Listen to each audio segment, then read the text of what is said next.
Hola and hello, I'm Susie, and welcome to the Wander World School and Slow Family Travel Podcast, where we discuss the stories, logistics, and finances of long-term traveling families and the multitude of ways to learn and educate along the way.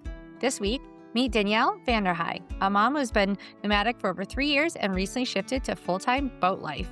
Welcome to the show, Danielle. Thank you. We have been slow traveling for the last 4 years. We decided when we wanted to kind of go nomadic, we were going to go learn to sail because we never sailed before. We were always boat people, but it was pontoons and never anything else. And so it's been a whole new experience. My husband really read a lot of books, and we went on one sunset tour with a captain, and he was like, basically, he's all, go get a small boat and go try it out and see if you like it. And that's pretty much what we did. We fell absolutely in love with it. We learned on a short 27-foot sailboat, little monohull, and we upgraded last year to a 41-foot monohull and now have been full-time living on our boat.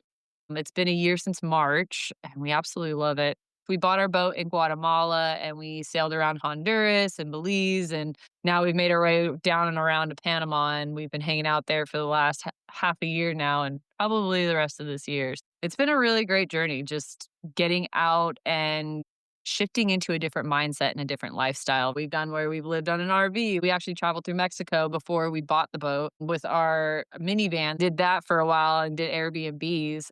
And then we came into alignment right at the tail end of like our plans for the 3 months that we had in Mexico. We were able to buy a boat, and since then we've been sailing, and we're looking forward even to getting a bigger boat now. You mentioned your husband. Who else is in your family? I have a 6.5-year-old son named Silas. He is my little wild child because he's just so adventurous and so full of energy.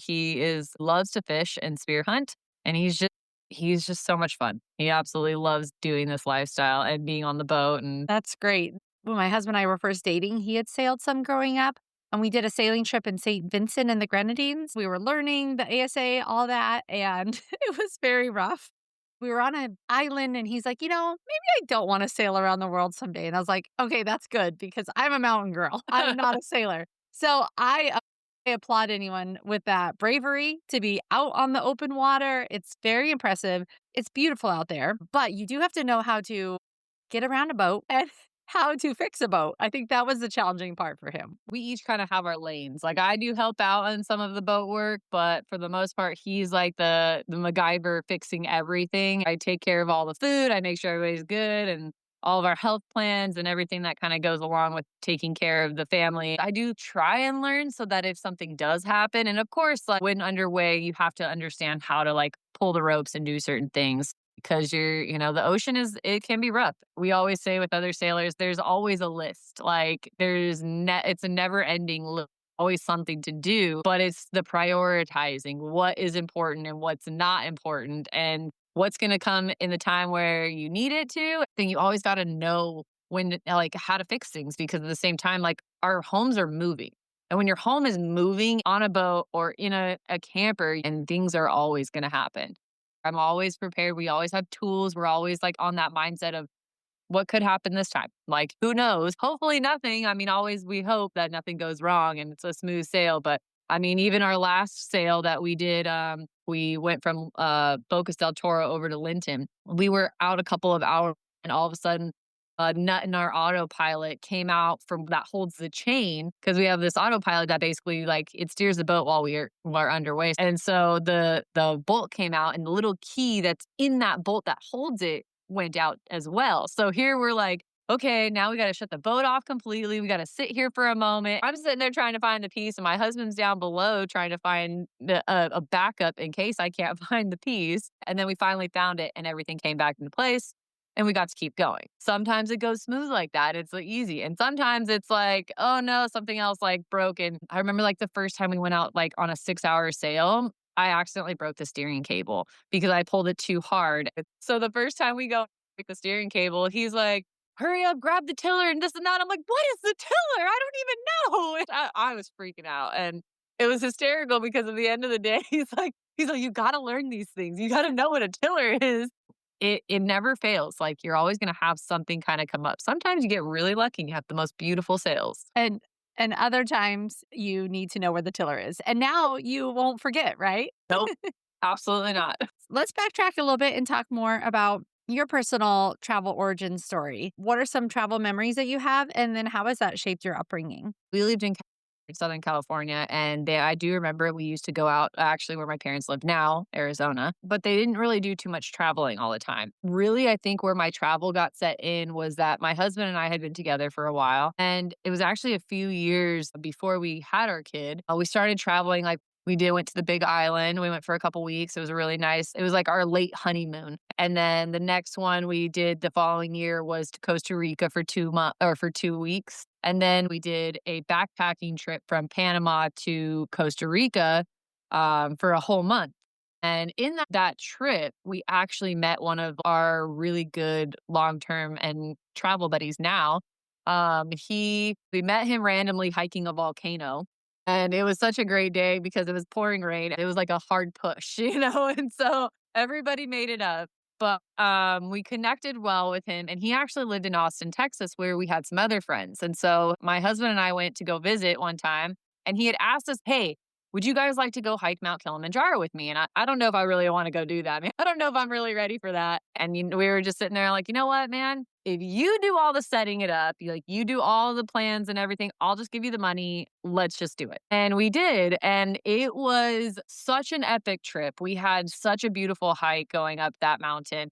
And it was amazing because, again, another really big push. We got to base camp. And the night before we were supposed to summit at 10 o'clock at night, it started to blizzard. And we have to wake up at midnight to go hike the mountain to be up there by 8, 9 o'clock in the morning. So we got to hike up the rest of the mountain in like a full on blizzard. And my husband and I were the only ones who listened that you were supposed to bring goggles. So we had thankfully had our goggles. And I remember we got up there because a lot of our crew ended up, they kind of started to struggle. And so I really focused on drinking water and just keeping my head in the game. And we got to the top that we thought was the top because my husband and I split off from everybody. And we found out it was a false summit. And we're like, oh my gosh, no. My husband was so tired already, but he's like, you know what? Just keep going. He's like, if you walk, I will follow and we'll make it to the top. It was such a beautiful sight to get up to the top. And it was an incredible feeling. You're like, I just hiked one of the 7 summits of the world, and I just made it through a blizzard right now. It was such a relief and such a confidence booster. And so I absolutely fell in love with it after that. And we spent the next 2 years, we went to New Zealand, we did Mexico. We were hardly ever home. And 2 years had passed and we had just been traveling so much, doing different things. And finally, I came to a point where I was like, you know what? I really want to start settling down to where I can get ready for a kid. And so we started looking just a little above California and Oregon. And we ended up finding a property and we built our own house. And I got baby fever. Thankfully, the house was ready to move in though by the time that he was walking. So it was perfect. We stayed by for a while. And then I finally got this itch again that I was just like, I really want to start traveling again. And we started with a small little camper that we thought was going to be okay. We took a month-long trip with our son in Montana.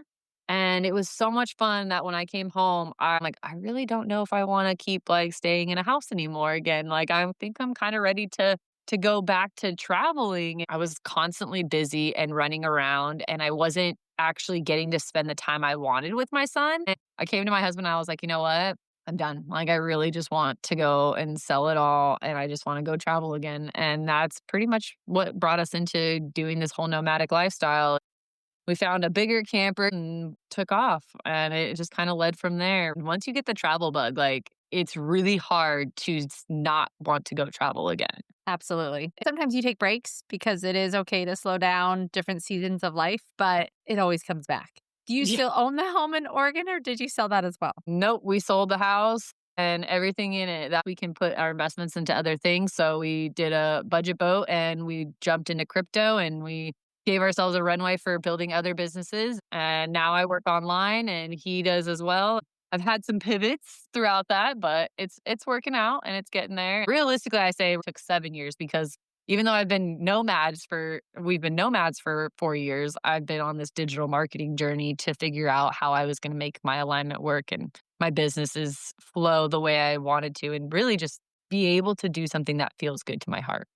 Do you mind sharing more about what your businesses are and how that's evolved? So my husband is really deep into the crypto, so he focuses on day trading. I actually started with a company called Enagic 7 years ago. We sell water ionizers that basically create living water. It basically adds a molecular hydrogen in your water to really like help speed up the healing process and hydrate your body correctly.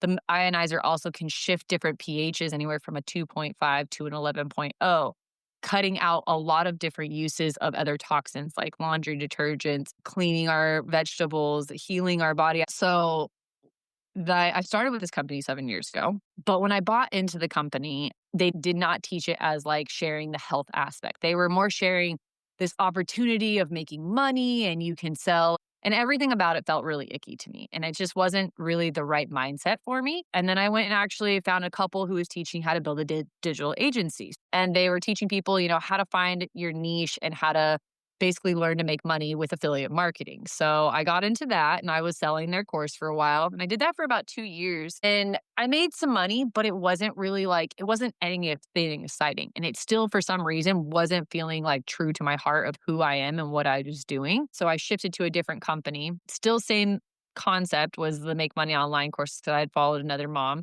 So I did that for maybe 6 more months. I had reached out to a friend who was a travel agent. She actually brought me into the travel agency business as well. There was still just like something that wasn't fully like aligning in everything I was doing. I believe everything happens for a reason. And I had a friend who was in the world schooling community. She's like, I want to get in because a lot of the reason why that is nice for people who are traveling, especially world schoolers, is that they get the travel agent perks. You can get like a lot of things cheaper. And so she jumped into it. And then in January of this year, I actually my whole family got sick from a water bug that we had gotten from the marina water in Panama.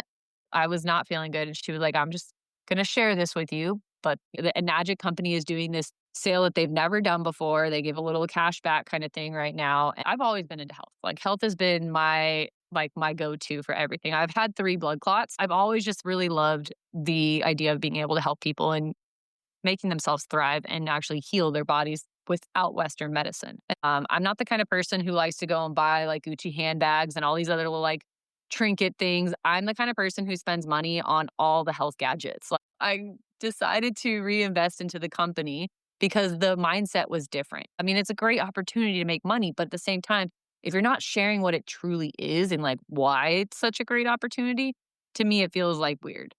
And I've been using the water for 6 months and I've gotten to really like notice a lot of things for myself and my own hydration and how my energy feels and all those kinds of things. And then I came out here to visit family this last month, spending 2 weeks healing my mother in law and getting to see the results of what that did. I knew I was finally exactly where I needed to be. It took 7 years to come back around to the right thing. But, sometimes we need to go through those journeys of like, trying different things to know whether or not something is truly right for you. I'm able to share this with so many people and I'm able to really like help others. Everybody needs water. Everybody drinks. And being able to invest in something that can really truly change your life on a daily basis, to me, that's a whole different game changer. I'm actually working on creating my World School Water Hub that's going to bring forth information about the water and also information on the marine life. So your life is water right now. Yep, all water. On the water, drinking the water. I mean, water is super important. It comes up a lot with traveling because I hate to buy plastic bottles. I'm interested in what products I can take certain places to filter. It's so important to have high quality water to drink, and traveling can throw a wrench in that sometimes. So, but I'd also like to backtrack a little bit. You mentioned your son is 6.5. What has been your approach to education while traveling, and how has that evolved? When we first got into like being nomads, I had all these people like putting in my ear about, you got to make sure he learns this and he learns that, be doing all these certain things. And so in the beginning, I was really still trying to push like a lot of workbook pages and just like trying to keep on this specific track, I guess, of what people think there's a standard. When I started like realizing that I needed to reassess how I was doing things, I started kind of diving deep into more the unschooling style and understanding that. And so I started reading a few different books, Unschool Yourself First or Learn and wild and free. It was a really big eye opener to just really understanding child-led learning. And I have been letting my son lead the way into what he wants to learn now. So like right now he's really into the ocean. He loves fishing. We've gotten a few different reef books, and so we're implementing different ways of learning how to do math and how to do, science. Even for like writing, we created like a little fish book. So he'll look in his reef book, he'll pick a fish, we'll learn a little bit about the fish, he'll write a sentence out and he'll draw a picture of it. So just finding different ways to implement that. And then like even like right now, actually, since we've been on the land, he's really gotten into just like learning entrepreneurship right now. He started a lemonade stand when we first got here with his buddy. They both went in on it together. They turned each of their $5 into $106 and they got to split it. So they were super stoked. And it kind of set him off. And this last weekend for 4th of July, he made almost like $370 or something like that just off of selling lemonade, but people loved it and he was super stoked. And then my husband, he sat down and they made a balance sheet together. To us, like it's finding those things that spark and light them up that they're excited about, because the idea is like, I don't want him to hate learning. I want him to feel like he loves it and not feeling like I'm forcing everything. Now there are days where I'm like, hey dude, you still gotta, let's do a couple workbook pages, couple of this, a little of that. Sometimes he's like, I don't want to. I'm like, hey, we could spend 8 hours a day going to school, or we could just do a couple things. And then the rest of the day, you tell me what you want to learn. It shows him how to like actually enjoy it, not to feel like learning is forced. Because I think that's the problem with school is like, you're forced to go to school. You're forced to sit in this room all day. You have this specific curriculum with half the stuff is not even stuff that is going to be applicable to you in your life. Now, I understand we all got to learn math. We got to know how to read and how to write, but there's ways to make it a reality for them without having to force that to them. And so that's what's really come to life for us a lot. And I've really enjoyed in this like adventure with it. Now he's on a boat and this kid, he will teach you how to do the lures and do all this kind of stuff. Even in the World School Water Hub we're working on creating this program, one of the days is all about sustainable fishing. Him and my husband are both going to put together that program. And he's like, I want to do that. I want to take people paddleboard fishing. I want to do this stuff with them and show them how to do the nuts and all that kind of stuff. And so it gets him excited to put his skills to use and figure out how he could share that. And then that's the other thing too. Boys are, oh man, they don't want to sit down. Like they are not like, I've seen some little girls, they're really good about sitting down and playing and doing their certain things. Not my son. Oh no. He is like, I want to go out like first thing in the morning. Let's go fishing. Like, and he wants to move his body. So for me, I'm finding the more active ways to keep his mind growing is the best for us.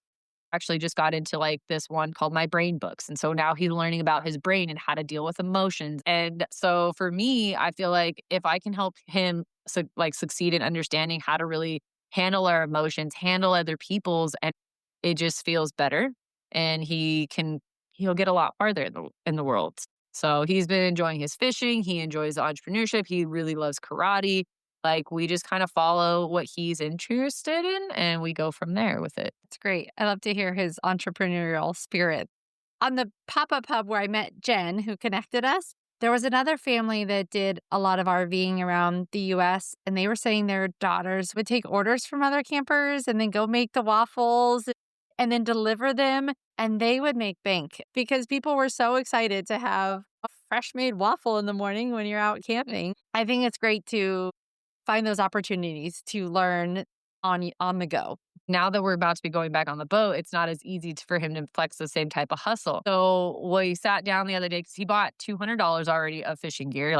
We sat down and we're like, okay, you still have like $185. And I was talking to him and I'm like, what if instead of like spending all of it, we take 100 and you go give it to dad and dad helps you set up a crypto wallet and you start investing in crypto and you start learning that aspect. And that way it can start to build that way. And so he was so excited about it. And there's always something to learn about with investing or financial planning to get a better idea of some of the financial and logistical side of long-term boating.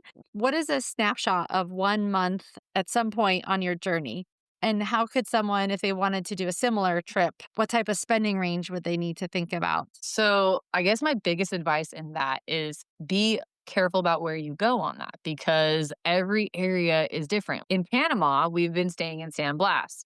and they bring veggie boats out to you. You were spending about $130 a week on just like like the fruits and vegetables, not like all the other stuff. And when we came back to the States, we went for one breakfast in Vegas. And it was five of us, four adults and one kid. It was $130. It's like really thinking about like where you're at in the world and what that's going to look like because everywhere has a different price set. But Honduras, it was even cheaper than it was in Panama. Colombia, it was really cheap out there. So, I mean, it just depends on where you're going. And then to top it off, like you got to think too, like if you're on a boat, you're going around like, what are your boat projects? Like, what are the more necessity ones? How expensive might that be? And then how big is your boat? That's one thing, like going from we went from this 27-foot boat to a 41-foot boat. When we were out in San Blas, I was like, yeah, we might need new sails. Mine's like 5 grand for my little monohull. I've seen it happen already with a lot of families is that they get this idea that they're going to go all in on a boat and they're just going to go travel. And then they go not only just all in, but they choose the bigger boats and they have no clue. They don't understand like the cost. And so that's something to always think about is like, what is your budget? Because if you're in a catamaran, it is definitely going to be a little more expensive. If you're in a monohull, it's definitely gonna be a little bit less, but you're still gonna have, like, these certain boat expenses. Like, in Panama, I'm spending a couple $1,000s a month on taking care of ourselves, and that's, like, really just spending mostly on food. Like, if we do stuff, we'll buy experiences here and there. In San Blas, like, I'm literally cooking for ourselves all the meals. There's, like, 1 or 2 small, like, little restaurants, but other than that, you're cooking all your own food. Like I said, with the boat, thinking about the monohull versus the catamaran and those price costs are very different. So jumping into it, you just want to really get comfortable and be aware of like what are you able to afford with your budget. And I've even met a lot of sailors who they are out for so many years and they're like, yeah, we're just going off our savings. They're like, we're just doing it. So I mean, it just depends on what style you want to go. Cost can change if you decide I'm a marina person. If you're out on anchor, you don't pay anything really. Unless you're in some spot. Sandblast, there is like a monthly fee that they come around. It's like $100 for a month, you know? But then in certain parks, or if you go to a marina, you're gonna pay anywhere from 200 or so to, a couple $1,000s, depending on what nice marina you're in or whatever kind of amenities you get. Since we've become nomads, I play the game of how cheap can I live so that I can go do other things? I find it fun and intriguing because, I mean, why would I want to spend all this money on just like where I live versus like what I get to experience and do? So the mindset shifts. All about priorities. And there are people that spend a lot of money on expensive cars. And I say my expensive hobby is traveling. I mean, if someone wanted to start sailing as a family, what size boat would be maybe comfortable to learn on? And what would the upfront cost range look like? That's kind of going to vary to the family because, like, I have a family of three. And so getting on that 27-foot boat was kind of perfect for us to start with, I'd say. I have also heard of those families of like 4, 5, or 6, even still doing a 27-foot boat. I would have to go bigger if I had more kids. And if I did, I'd probably start at like the 40-foot, 37, 35 to 40 feet. When we had bought this boat, that 27-foot boat, we bought like it was a $3,000 boat. And we were like, this is going to be a cheap boat. They did exactly what the guy said. Go buy a cheap boat and just start going for it. Well, that cheap boat messed up hard because we didn't even knew we had to do a bottom job and we had to go across the bay and it was an hour of like a motor. We didn't make it 20 minutes before the transmission dropped. And that was the first time out ever. So we dropped the anchor, waited till the next morning. So it was evening time when we got out and we got to tow the rest of the way in. And then we got into the boatyard and depending on what boatyard you're in, where you're at, like Florida, it was expensive. A $2,000-$3,000 boat turned into a $20,000 boat really quick. Was not expecting that. If you're out of the States, it is going to be a little bit cheaper. If you're in the States, it's going to be more costly. Like even when we've talked about when we decide to go sell our boat, we're probably going to go sail back up to Florida because we'll get a better price for it up there than we will down here. I really recommend to people like try and start as small as you can that is in your comfort zone because you want to make sure you like it first and then work your way up because you can always shift and change. It's important to see if it's something that you really like. Even if you're if you don't want to go and buy one immediately to really spend the time getting on a charter, like you were saying, like that is a great way to do it. You're getting some experience to actually see, do I even like sitting on a boat for a week or so? Like, does that feel good to me? And if it does, then continue going and buying a boat. Very true. Do you wish in hindsight you had just bought a $20,000 boat from the get-go? When I first started this whole journey, we were on the mindset we were going to the Bahamas and getting a catamaran the first year. I'm 4 years in and I still haven't made it to the Bahamas, and I still haven't gotten my catamaran. And the Bahamas is actually not looking as attractive to me as I used to, mostly because you can't eat the fish out there. You have to be a lot more careful. There's a lot more ciguatera out in the Eastern Caribbean, and so you don't really eat as much of the fish. We love it in San Blas because there's no ciguatera, and I'm like, oh, I can get it, and the water's beautiful and everything's great. So it kind of like opens you up a little bit differently. Honestly, I'm really glad that we started the way we did because even now watching some of my friends who they've been at it for 4 years and some of them are just tired and they're not wanting to do it the same and they're not feeling excited about it anymore or you know, they're also way overspent on their budget. It kind of hurts my heart. I do feel like this was definitely the best path for us. And we're at that point now where all three of us are like, we want a catamaran. My son's like, we got to get a catamaran. We need space, mom. Like, he's like, I want more room to run. I don't blame him because I want the space right now. But I am glad that we've taken the time because we've also had a lot of different shifts in like my businesses and figuring all that out. I also know what I'm going to be doing with this water school world hub. We need a catamaran because we're going to create this and bring more people on so that we can share the experience as well. Do you wanna share a little more about what you have planned? The title is going to be Water is Life, Oh, but I'm pretty much perfect. calling it it's a water school world hub because all these world school hubs have been coming up and they're all over, but they're all mostly on land. There's some people that I've been seeing they book world school cruises and stuff like that, but my goal is that we're going to create a water experience where people can come on, they learn about the marine life, they get to understand a little bit more of how we can be more sustainable to the marine life and how, our impact on the earth. We'll show them how to kind of do an intro into sailing and what that looks like and how that feels for them. And then talk about sustainable fishing and give them kind of just the experience of, getting to see all these beautiful places. And I'm going to hone it in a lot too with our ionizers so that they can see how the ionizer helps elevate their life and their hydration, but also like the sustainable footprint that we have because the ionizer has over 100 uses to it. So it can cut out so many different things for the toxins that we're putting on our bodies, the things that we're putting in our earth. You can cut out laundry detergents, you can cut out different like disinfectants, you can cut out all these different things you can help heal yourself from so many different health problems and really just help elevate yourself and then get rid of like the plastic bottles like we were just talking about. You can literally carry this everywhere. Really my goal eventually down the line is I would eventually love to collaborate with some people who are doing like marine life projects. We're going to do a retreat but I'm not going to be doing it on my boat. I'm actually going to utilize some of my friends who have charter boats and I'm going to create a program somewhere between November and January to build one and do it in Panama to really try and bring more families. The more we learn, the better.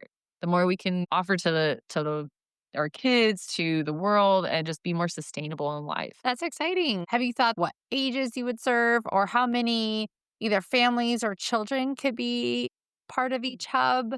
I'm thinking a 7-day program because the thing is too is the cost gets a little more expensive. Honestly, I'm not really picky about what the family ages are because the reality is I see people with newborn babies on boats and all the way up to teenagers. So whatever families decide that like that's something that calls to them. My son's always been in the water since he was little, and I think it's important to share it with everybody. It'll also kind of depend too, like on just how many how many boats I have running with it at the time. Or unless we start filling people up in the living rooms and stuff, which is possible, especially with the catamaran. It just kind of depends, whatever we can kind of fill up and what the comfort level is so that it's a 7-day experience that everybody can enjoy. Absolutely. Where can people learn more about this opportunity as it unfolds? I'm going to be sharing a lot more on between my Instagram and my Facebook right now. I also have a free Facebook group called the Adventure Seekers Collective. And so I'm going to be sharing a lot more into that as I start to build and go. Last last couple questions because you talked about Panama, which is on my to visit list. What do you really like about Panama? And is it a country that you'd recommend families spend more time, or is really the main draw the water? Like, is it It depends on what style you like. I do like Panama. Focus has been nice. It definitely there's actually a lot of different little excursions off of Bocas del Toro. So you'd be taking launches out to go do things. So Glass is purely like you are going to go out more on the water. The best way to visit it is probably by a charter boat. There is like an island that's more of the touristy island when you first get in there. And then there's like the Pacific side, which a lot of people they like to go out there to go surf. And there's a lot of really nice jungles out that side too. So there's a lot of different other families around in that. I've constantly seen so many world schoolers kind of bouncing around. You can easily go up to Costa Rica if you decide to go right there too. Anything tropical always has there's their ups and their downs in certain places and everything. There's awesome? That's good to hear. Thank you. Is there anything else you want to share or any resources that have been useful for you in your journey? If you're thinking about getting into sailing, there's a lot of really great sailing communities. Kids for Sail. It sounds silly because my husband and I like it's called Kids for Sail, but it's SAIL, not the SALE. Like that doesn't sound right. We're not selling our children. So there's some really great ways that way if you're thinking about getting into sailing. Girlfriend is also she's creating a world school community and she does amazing stuff. Her name's Rebecca Wagman. She really helps bring to life a lot of just open-mindedness about how to really pick the right hubs. I can't wait to learn more and follow along with your journey as you put this together. And I hope you get that catamaran soon. Hopefully it's happening. Thank you so much.